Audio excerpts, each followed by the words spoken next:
তোর সিগারেট বিড়ি হাওয়া উন্মুক্ত থাকলে ডাহা আছে। আর কি কইছ, দেশ দুইবার স্বাধীন করছ, সিগারেট বিড়ি হাওয়া লাগে না, গাঞ্জা হাওয়া লাগে না। এটা বান বাইরে কোনো অন্যায় কাজ চলতো না। একে তো অন্যায় করছো, তুই রোজা রাখছো তো একটা মেয়ে মানুষ হইয়া, আবার উপেনে সিগারেট হাইতে যাস। বাইরে ধর্মের বাপ দাম একবারে। এই ওসব লজ্জা সরম নাই, ছেলে না মেয়ে সিগারেট পালাই না। তোদের গ্রামের ভিউটা অনেক সুন্দর রে নাসির। তো কোনো সিগারেট বিড়ি খাওয়ার কোনো পরিবেশ দেখতে পাচ্ছি না। মনে হয় এই জায়গাটাতে সিগারেট বিড়ি খেতে পারবো।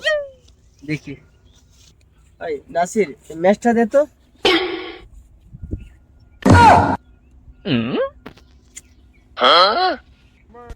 আচ্ছা আপা, আপনি যে সিগারেটটা ধরাইছো এটা হলো ব্রাহ্মণবাড়িয়া, বুঝছেন? একই তো রমজান মাস, আপনি মহিলা হয়ে সিগারেট খাইতেছেন। যদি ব্রাহ্মণবাড়ির ফুলাফান এগুলা দেখে আপনার তো মারবো উল্টা আমারও মারবো। পরে আমার তুই গ্রাম থেকে শহরে যা। এ বোকা, কি বলিস তুই? আমরা দেশ স্বাধীন করেছি উন্মুক্ত ভাবে যাতে সিগারেট খেতে পারি। কই তোদের গ্রামে ওই সমস্ত বাধা, আমাদের শহরে তো কোনো বাধা নেই। উন্মুক্ত ভাবে আমরা সিগারেট খাই, এ কারণে আমি গ্রাম দেখতে পাই না। খাই গাইয়া খেত তোরা দিলি মেজাজটা গরম করে। আচ্ছা আপা, আপনি হেড কইন আর জিডই কইন, রমজান মাস আপনি ওপেনে সিগারেট খাইতেছেন, আমরা ফুলাফান দেখলে কিন্তু আপনার মারবো। তোদের এলাকার ছেলেরা কি আমাদেরকে মারবে সিগারেট খেলে? কি বলিস তুই? সিগারেট তো সবাই খেতে পারি, এটা নারী পুরুষ সবার সমান অধিকার। আমি যদি সিগারেট খাই, কেউ কি আছে আমার উপরে হাত তোলার মতো? আর আমি আছি, তোর কিসের বই? চল দেখি আমি সিগারেট খাবো, কে আমাকে বাধা দেই। চল আমার সাথে। আজকাল রোজা লাগে কাল লেগেছে গা, লঘু শনিবার গিয়া বই। আয়ো যাই খুশি যাই বই। আরে ভাই মাইয়া সিগারেট আছে সাথে আবার নাসিল দেয় না। এই যে ফুলাফানের স্টাইল আবার দি সিগারেট হা আসেন দি, এই ব্যাপারটা কি? গ্রামের ভিউটা অনেক সুন্দর রে। কি মুক্ত বাতাস, মুক্ত হাওয়া, এই সুফলা, সুন্দর ঘাস, সুন্দর ক্ষেত, অনেক ভিউটা ভালো লাগে রে আমার কাছে। और अभी तो रुको, क्लाइमैक्स अभी बाकी। এই নাসির, তোর সাথে এটা কেডা? এটা ছেলে না মেয়ে? এই অসভ্য, কি বলছিস তুই? তুই দেখে চিনতে পারিস না আমি ছেলে না মেয়ে? এই তুই ছেলে না মেয়ে? তোর দিককে সিনার ভাব আছে, দেশ লাগাই লাগছিস মেয়ের, আর আবার টানতো গাঞ্জা সিগারেট। কি পাইছস? গ্রামে এগুলো চলতো না। আচ্ছা ভাই, বাদ দিন এটা। ভাই আমার হালাতো বোন ঢাকা থেকে লেখাপড়া করে, তো গ্রামে আইসে বিষয়টা বুঝতে পারছে না। এই ওসব আগে সিগারেট পালা।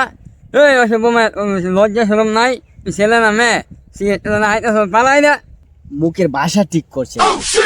ইচ্ছা করলে এখন ফোন দিলে তোদের মতো শত শত ছেলে এখানে আসতে পারে, তোকে এই মুহূর্তে উঠে নিয়ে যেতে পারে। আমরা দেশ দুইবার স্বাধীন করেছি উন্মুক্ত ভাবে সিগারেট খাবার জন্য। এটা একটা গণতান্ত্রিক দেশ, তাই গণতান্ত্রিক দেশে সবারই অধিকার আছে। তোদের মতো ক্ষেত নাই আমরা, আমাদের ঢাকাতে ওপেন সিগারেট খাই আমরা, কেউ তো আমাদেরকে বাধা দিই না।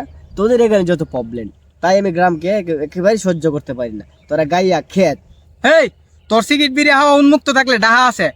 আর কি কইছ, দেশ দুইবার স্বাধীন করছ, সিগারেট বিড়ি হাওয়া লাগে না, গাঞ্জা হাওয়া লাগে না। এটা বান বাইরে কোনো অন্যায় কাজ চলতো না। একে তো অন্যায় করছো, তুই রোজা রাখছো তো একটা মেয়ে মানুষ হইয়া, আবার উপেনে সিগারেট হাইতে যাস। বাইরে ধর্মের বাপ দাম একবারে। এই অশিক্ষিত দল, তোরা জানিস যে সিগারেটের মূল্য কত? এই সিগারেট কি উপকার করে? তোরা তো খেতে পাস না দিকে তোরা রোজা রাখস। আমাদের তো কোনো কিছু অভাব নেই, আমাদের কাছে অনেক টাকা আছে, তাই আমরা সিগারেট খেতে পারি, যা মন চায় তাই করতে পারি। তোরা কি পারিস?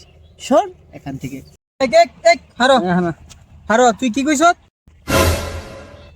আমরা আইতাম ভাই না দিকে রোজা রাখি, তোর মতো এমন শিক্ষিত আছে না? আমরা টয়লেট পরিষ্কার করবার লেগে লাগতাম না। তুই কি গেরমায় নিজে বদ শিক্ষিত মনে করস? এটা বান বাইরা বুঝছস? এটা আলেমুল আমার দেশ, ওপেনে সিগারেট হাওয়া চলতো না। একবারে বাইরে সঙ্গি মুঙ্গি ভেঙ্গেলাম। তোর আমার দিনটাই মাটি করে দিলি। নাসির চল হালত তো বুঝনি বান্দি দি রাত খাই। ভাই ভাই ভাত দো ভাই, যাতাই তো বুঝছে না ভাই। আজকে দুলোড়াই বাবা। কি করে তোর কাম শেষ। আবার দৌড় ভাত তো